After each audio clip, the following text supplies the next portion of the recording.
Well, the whole topic of living life with ease. I mean, a couple of things struck me. One, when you were talking, and when I was just reflecting on the topic, is that one is just even the way we often end up talking about living life as if it's something to do or something outside of what we're already doing.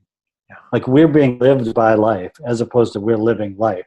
Do you know what I mean? Like we're an example of the fact of living, not a participant in it. It's not like it's not like participating in something. It's being lived, which I think is so amazing because it takes the heat off that we have to do something special about that or different, it's what we do. We can't help it. We just live life. And we're just being lived by life. And my daughter, Emmy or Amelia she's moving to the name Amelia now because she's getting older. So Emmy she's 14 and she's here in Spain, training in tennis at an academy. And at the academy right now, there's also a professional women's tournament going on for the whole week.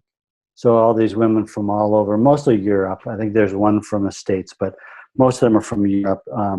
A couple maybe from South America, and they all come for this tournament and playing. And we were watching just yesterday. We went out after Emmy was done training. We went out and watched some matches, and she looked out. And if you go up high, you can be above all the courts, and you can look down. You can see sort of all 6 clay courts with all the matches going on.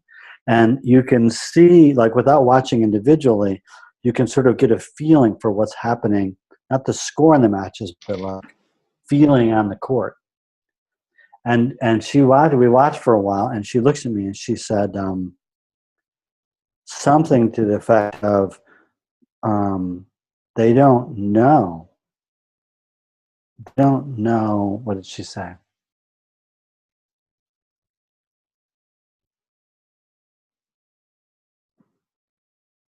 She said something like, it's too bad. Most of they're such great players, but most of them don't know that. Oh gosh, what was it? Not that they don't have to work so hard.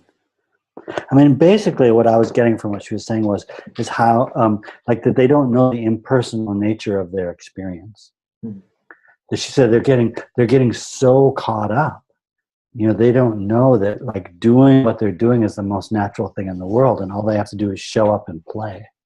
Yeah. And that's how they're going to be their best, not by worrying about the last point or worrying about the next point or being concerned about the score or like, are they supposed to win? Are they playing their best? Like all you could see, what she was talking about was how she could see the thinking as we walked down to the courts and watched individual players, and she could see the thinking they were doing about what they were doing. And then what she was commenting on is how when we do that and get distracted by, all that personal thinking we're doing, we spend less time being present with what we're actually trying to do. And our performance actually just goes down. Because we're just less present for it. We're in our heads instead of in the world. I mean, we're always in the world, but for that instant at least, we're entertaining thoughts about ourselves and paying attention to them. We get distracted and sort of it feels as if we're outside of the world in a way, because we're experiencing just our thinking about it instead of just being present to what we're doing. So it was really fun to watch her commentary on how these amazing athletes, and you could really see who was playing with ease, like doing what they love to do and having so much fun doing it, and who was fighting how that was working out, which was just such a great metaphor for, I think, what happens in life so much for each of us in our relationships or in work or whatever, is that we sometimes end up spending more time judging our experience instead of just having it and allowing whatever shows up to show up without feeling like we need to change it, to do it better, to make ourselves better, to have it work out better, to improve. It's and I love that. I mean, that's what I love about this whole topic of living life with ease. Is ease kind of gives the feeling of the fact that there's nothing you really need to do because you're it. We can just be. And when we start to pay less attention to the noise, to the personal thinking we're doing, and we're going to always have it. When we start to see the nature of that it's just like weather, it just passes. It's just a temporary moment of thought that we either can like get into or just have and then let go. When we start to just pay less attention to that, we start to experience more what's beneath that, I think, which is where that comes from. Our capacity to experience life is far more interesting than the actual experience we're having in this moment. Do you know what I mean by that? Yeah. Yeah. It's like paying attention to, I think a lot of times in this work, people end up feeling like, oh, what they need is better thinking. And that is clearly not the case. All we need to do is see that we're thinking, and that is, in fact, what is creating our experience moment to moment. And there's nothing we need to do about that, because seeing the truth of that is enough. It allows us to be less reactionary to what we're producing in our heads and be more responsive to the moment we're in. So yeah, I'm super excited about the topic and about the weekend, and especially about working with you. I'm just really delighted to be able to, sit in a room together for a few days and chat with folks. Yeah, me too. I was just sharing when your screen had frozen that we had met each other a few times before, and the conversations were beautiful. And then when the North Devon conference came along, we were asked to get together, and the conversation was so rich. It was like, we got to share this. You got to take this and just share this and invite people to come along and just join us. And when we came up with that name, Living Life with Ease, that's how the conversation just felt. We didn't. I remember we spoke about something surrounding health at that time, but we spoke with such a neutral place that there wasn't the invitation for us to get into our fears or our insecurities. It was just seeing life as it was unfolding, and realizing that I kind of liking it. It's a little bit like, especially this time of the year here in the UK, and I guess lots of the places who go into winter when already you're getting puddles of water around. And some of them are still quite clear, but give it a few months, there's going to be mud underneath there, and it's like jumping into the puddle, the water, and all this stuff coming up and feeling as if it's never going to settle. But what I love about what I had when you were speaking there was that when we walk away from that puddle, it naturally settles, because that's the way it actually works. And our thinking system is very much the same way. Is also, when you were speaking, I was reminded of when we were in India, and the last part of the retreat was to walk over the Himalayas, part of the Himalayas, on the Ladakh side. And there was one last bit, it was really, really, really steep. I mean, I'm talking proper steep. And when we looked at it, it was like, oh my goodness, you mean we have to get up there? And someone says, oh, you snake it up, so you kind of walk around it. And then you could see the snake, whether before when you were in the, oh my God, we have to walk up there, all you could see was like, how are we going to do that? And then, of course, when we started snaking it, and then when it got like, oh God, this is really difficult, and you just stopped and looked how far you had come already, it was like, oh, okay, I'm a little bit nearer the top than what I thought. But at one point, I got quite lost in my thinking. so much that I scared myself by thinking I was going to fall off the edge. So I pushed myself to the other side. And then Tony was saying to me, smile, because he was a little bit, I'm going to take photographs. And I'm thinking, I can hardly breathe. And he's asking me to. So I had all this stuff going on. And then I had this thought, who's the one doing the breathing?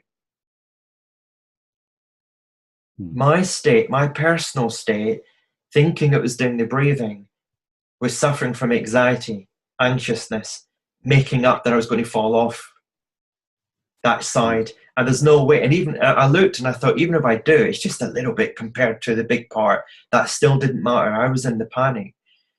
But when I heard that part, who's the one doing the breathing? I realized that our true nature breathes through us. The experience of our intelligence breathes through us. And the moment I realized, just like that paddle settling, I settled. I still had to work on my breathing, but the anxiousness was gone. The anxiety was gone. And I was just in a place of, okay, that's where I need to go now, rather than, oh my God, I've still got. It's just like, that's where I need to go now. And that was so different from having to, I have to change this, I have to go. There was just something that I was reminded from me. And that's what I love about when we say the inside out nature of life, and we realize that the experience I was having then was, I was the only one having the experience. I was looking at thinking, oh, the guys up the top there really doing it better than me and they've run up. It didn't matter in that moment. I was the only one having the experience. And that has helped me so much in life. When I see that the only thing it can stop me from being at ease is my personal stories, identity, thinking, whatever we want to call it. And I remember at the beginning not liking that, because there's some experiences that I was thinking, oh, no, I created that. I don't think so. I wouldn't do that to myself. And then when I started thinking, well, you know, actually, the good times then, what about the good times that are what we call good times that I've actually had? I created them. So when I looked at standing at the ocean and watched the sun coming up or coming down, everyone would have a different experience of that, but I had an experience where I fell out of and was completely in that space. In a different way, that happened to me going up the Himalayas. So what I loved about seeing then, it wasn't about, right, and my agenda, it has to look like this for me to feel well-being, or for me to feel at ease, it got to look like this. And I found for many years that's where and I think a lot of us in our psychology get ourselves a little bit lost and stuck when we think it has to look. And that's where I loved about what you were saying, about standing there and always having that bird's eye view of just seeing all those different games going on. And I think that's what we're talking about, the game of life. Right. And how we're doing all that there. And it's like, what I've realized is that life is going to bring what we call challenges, but that doesn't mean that we have to suffer. Right. And that's been a big thing for me, because if 2 and 2 was misunderstood and became 5, then that was the biggest thing for me once upon a time, and I really had to get to the bottom of. But I trust now that just like that muddy water, I will settle. This too will pass, whatever kind of thinking I have going on. And I know when we actually talked about this weekend, for me it wasn't the guide to the top 10 guides to allowing your water to settle faster than anybody else. It was more looking at, what is this energy, this power, this love, this grace, what it's behind life. When we talk about who's the one doing the breathing, what is the inside out experience? Where is that really coming from? That's what really excited me about the idea of getting together and looking at, and like that thing with Amy, we can see where we're all playing now. And in different ways, we can put ourselves in all these different corps and take on all the different roles and all different levels of thinking. So it's not about saying, let's come along and have perfection in your thinking. But it's actually looking at, you are the thinker. You are the one creating the experience. And I don't know if you found this, Andy, but to me, it's been the most gracious thing that I've ever coming across and hearing what Sydney Banks was sharing. What I loved about it was not that you have to follow my steps. And that's not what we're going to be doing. I think. Don't come along and do it the Steve and Andy way. But it's coming along for you to get to know yourself like never before. I was looking through, I printed off little flyers just to take out to people. And I was just reading it quickly before I came on here with you. And I just want to read this little bit because to me it really beautifully sums up. And it's what we've taken off the website that we've got to advertise. And it just says, when people understand the nature of where our experience of life is coming from and witness the wisdom available to them at all times, they see the power of mind, love, awareness, and the freedom from insecurity are not qualities or states to be attained, but instead a very nature of what we all are. And it says what's on the tin. It's like, for me, that was just something that just really resonated with me. And when we started talking at the beginning, and I found myself talking about what was presenting itself at this moment, is really that's all there is. It's the recreating of this moment. But it's not the recreating from our personal identity. It's realizing where the gift of thought is coming into our experience and understanding that. I love that. Yeah, that's the easy part, isn't it? You know, it's like, it's not about like getting your life so good that it's easy. Yeah. It's just living, you know what I mean? Like, yeah. I think that's the mistake we often make, is trying to get everything the way we think it should look, and then we expect somehow life will be easy at that point. And it's not about life being easy at all. It's about living life, whatever it is, with ease. And the ease is really kind of for me, it's the grace of knowing where my experience is coming from.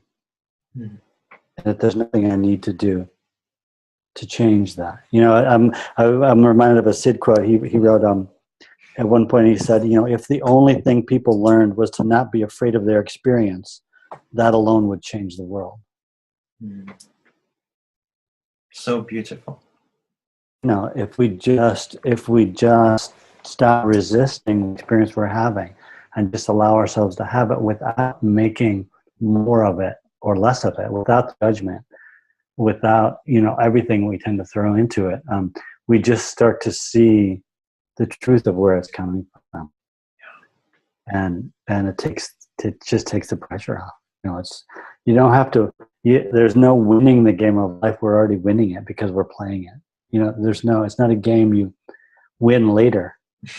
You know, it's not like, there's not an outcome. There's no outcome. This is it.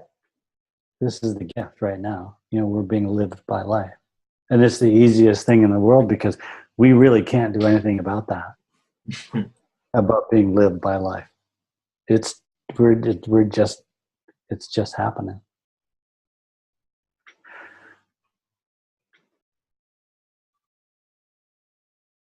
Well, yeah, I'm so curious. I'm very excited to see who I'm excited about the folks who are coming, and I'm really excited to meet new folks who'll be there. And you know, the other thing that I really enjoy is that, and you know, I always, you know, that, like, it's funny, we have these things, and we're the presenters or the facilitators or the organizers or whatever you want to call it. You know, we're involved in a kind of a leadership way, but what I also really love is that I'm always a student. That I'm always, you know, that there's no teacher really. Is that any insight anyone has, or anytime any of us look in the direction of not what's happening after and what we see, but before, like upstream of from where our thinking is really coming from, where capacity to think and create experience is coming from.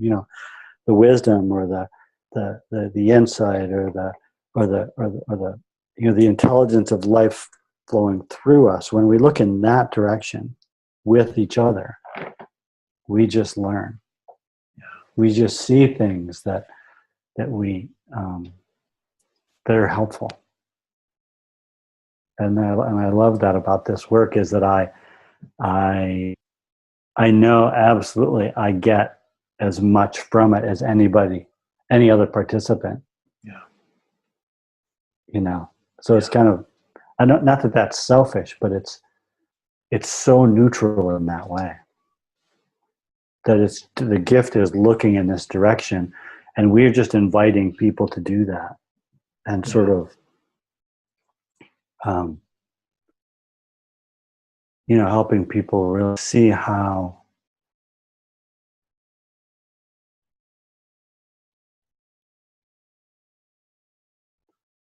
there's nothing they need to fix within themselves, that there's nothing broken, that there's nothing wrong, that no experience they're having is outside. We couldn't have any experience other than the one we're having right now. Right? That's not possible. We're having it. Yeah. There's no other option. So like Sid was saying, why, if the only thing people learned was to not be afraid of their experience, that alone would change the world. That's where the ease comes in. Yeah. Because it couldn't be different than it is right now. That's not possible. I love that. Yeah. It's interesting, Andy, because just before you started talking, I kept on thinking, we all have the same intelligence. And I think you beautifully spoke to that there. That this is not about something that we're going to teach you, it's something you already are. And innocently, I think by life, we've covered over our intelligence. And we call it spiritual intelligence, and it's an intelligence which I think is really innate inside every single one of us. And I was mentoring someone today, and I was asking them how life is showing up for themselves. And they said, I've been doing our coaching calls, and I'm really excited. And but I don't know if I'm doing it right.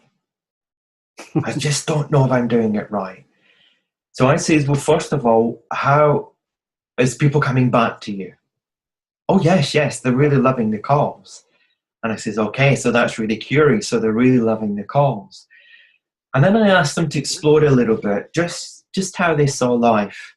And it came with such an amazing feeling.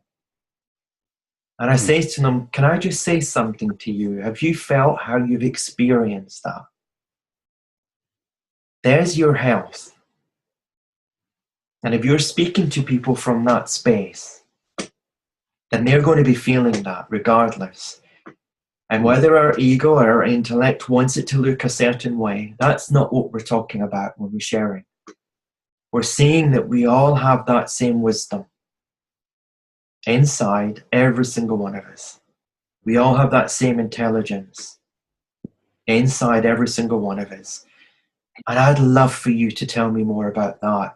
Oh my goodness, it was like, let's put some weight on our shoes, because we were flying. That's what it felt like. It was beautiful where they were coming from, when they just realized, well, yeah, I can think, and I can think myself into non-helpful thoughts, but also I have this available to me. What's it like when we hang out? What's really available to us? Mm-hmm. And like you said, I learned so much. I was like a child who'd just been taken into the candy store for the first time. One that he's always imagined what it would look like. And it's like, oh my goodness, this was the feeling I thought I would have. So it let me know that we all have experiences where we would have rested in what we're sharing over the weekend. And that's what I love about when we begin to share rather than teach. To me, it's two completely different things. When you share, it invites people to actually understand that experience and where it's coming from, to realize what it's like for them, not what it's like because we've told them what it needs to be like. And to me, that's night and day different from where I used to look at life before. So for me, what I love is not just because this is what happened to Steve, but I think we really all have the same hopes.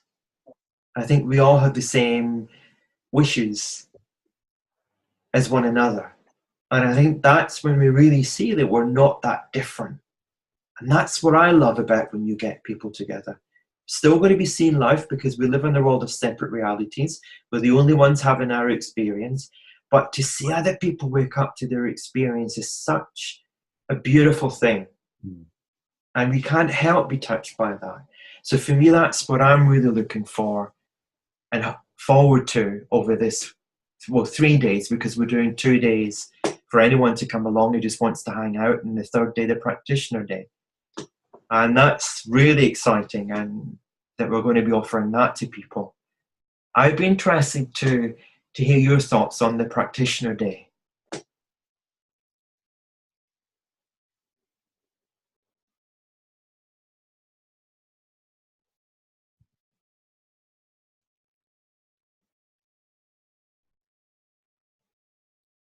Well, what strikes me about that is I used to have a lot of thinking about sharing this understanding, about teaching and about doing it right and about our people getting it and about all this stuff. And I feel like that's what's so beautiful about the whole topic of living life with ease. It really isn't just about, it's about living life with ease, but it's also just about, sharing this understanding with ease. It's like when you're living life with ease and you look in this direction and you talk about what you see or you listen to what other people are seeing, that's all there is. That's how simple it is. It takes, and so one of the things I'm just so looking to is hearing a little bit about what other people's experiences are and sharing this understanding, and kind of like, my hope, is for people to see how little there is. Like, there's nothing we really need to do, like to help, to or can do even to help another human being. Like, just being in the presence of another human being with us having this understanding is enough. Because from this place, if it occurs to us to say something, which it typically does, whatever is said is generally of benefit to the moment we're in. It's like that's what's so lovely about this. Is, to me, it's about really being of service to the moment that we're in. And when we're with the client, and we look in this direction together, it's so easy because we don't need to manufacture anything. We don't need to look for an outcome. We don't need to, like teaching, there's like scaffolding and there's building and there's developing concept. There's all this stuff, and none of that has anything to do with what we do together with people. Is we really just sit down with them and look in the direction of our own innate health and wisdom and talk about what we see. And when people see how simple that is, I think as practitioners, it just makes them better at what they're trying to do. Because the reason they're doing this work is because they just want to be in service to other human beings, to like help more people live life with ease. And so when you start to see how easy that is, like there's nothing we need to do because people already have everything they need. So I look forward to that. I just really look forward to that connection with folks. Yeah, I love that word, Andy, being of service, because that's what called me to be sharing, was to be of service. I think from a child, it was something I I didn't know how it would unfold, but I always felt that I would be of service to others. And I've honestly found working this way, the more at ease than I've ever worked. It really is, and I love what you've said there about it's not targeting. Or what I heard you say is it's not that you're targeting what people think are wrong. It's looking at the health that's already there within themselves as a practitioner or a mentor, whatever they call themselves, and knowing that for me, the principles are really the gift that they give ourselves back to ourselves. And the more that we understand ourselves, it's like our bandwidth of experience becomes so much more bigger and brighter, which means that we have so much more understanding to share. So I think the difference for me was, like I thought before, I had to study and have my Mary Poppins bag of everything that I thought that I was. But the art of actually showing up in the moment and all of our life, just not when we're working with people or being of service, that's the most beautiful gift. So for me, these principles, that's what I really saw, was that how I used to hide from myself or give myself that difficult time, that's so opposite from living life with ease. So opposite. But yet at that time, I thought that was the only thing that was available.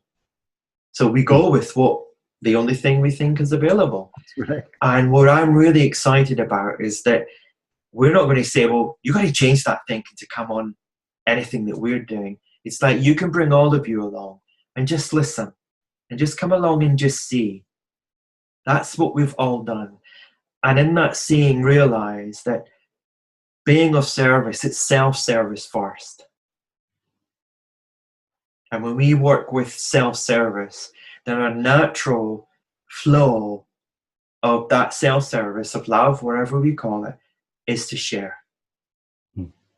So for me, I found that the more I'm aware of that, it's like, it's what I said, there's just so much, it feels like there's so much more there. But what I've recognized is that it's always been there. Mm-hmm. Everything we're looking for has always been there inside of us. But when I talk about the bandwidth, it's like the constructs of my mental thinking that I created are not there in the same way. It's like this kind of, I know you're there somewhere, Andy, just seem to melt away, just like the settling of that water, the puddle that I talked about. So they're metaphors to describe life. And I'm excited just to see where that's really, because like you, I'm so excited that we get this opportunity to hang out. And I'm so excited, like you, the people who have already signed up and the people who are yet to sign up. I'm so excited. So I think it's actually, yesterday was a month from the first day when we start. So that's really exciting that we've got this to be able to share with people. And yeah, let's just see where we go. Sounds great. It sounds great. So if you're okay with me bringing this part to an end. Oh, for sure. If we just remind people, it's the 17th and the 18th of November. It's in a beautiful venue at Caggington Grove in Dunstable. For those who are maybe not local, we've managed to get 15% off a hotel which is directly across the road. So when you're registering for to join us for this weekend, then please let me know, and I will happily, once you've paid, I will give you the code that you can get yourself booked up. And you can find all information from what we're doing at 3, the number 3, P, Life, Soul, SOUL.co.uk. So it's 3P, lifesoul.co.uk. And the 19th is just what we were talking about there. If you have a calling to be of service to self or to others, then please come along and join us for those 3 days, because that's really the whole goal or hope for what we're actually going to be sharing. And if there is any questions, Andy and I will be delighted to share these. And once I post this, then I will give your details, Andy, as well, if anybody wants to ask you a question, if you're okay with that, and put mine That'd be up. great. And yeah, we'll look forward to welcoming you on the 17th and the 18th and 19th of November. Until then, thank you so much for hanging out with me, Andy, and thank you so much for listening to this, everyone, and see you soon. See you soon, Steve. Bye-bye. Love you. Bye-bye.